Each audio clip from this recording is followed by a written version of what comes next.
When I think about the future of public relations, whether in India or anywhere else in the world, I think what most excites me is the fact that the canvas is so large.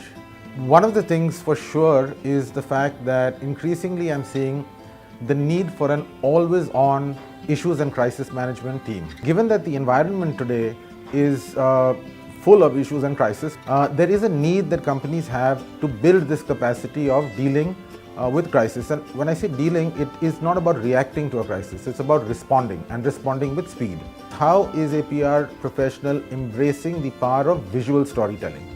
Right now, visual could be video, visual could be creative infographic, but just think about you and me as consumers. What we are consuming is largely visual content, snackable content, short form. For the industry at large, this means that there's going to be new team structures, new kinds of talent coming in, new capabilities that we need as an industry to attract, embrace and use.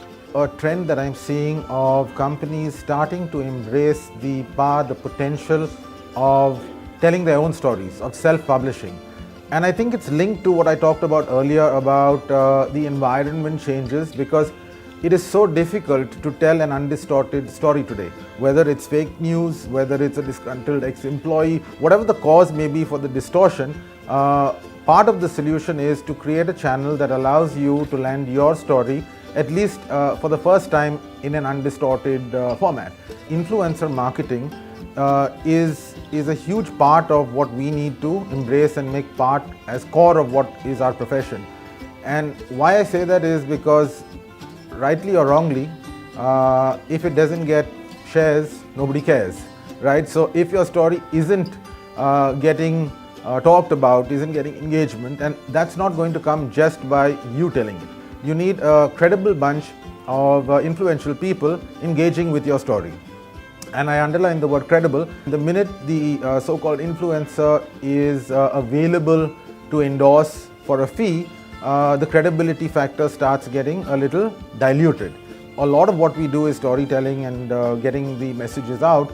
But if you just go back to my favorite definition of what public relations is, which is simple one, public relations is doing good and then getting credit for it. We are very preoccupied most of the time with the getting credit for it part of the definition, where we are trying to amplify an action that a company is taking. We are spending less and less time on being the author of that action, to originate that thought.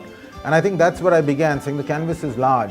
If you can really think big, embrace big, bold new ideas, and then converse and then get the organization to buy into that, then you are being the author of something which you can also publicize.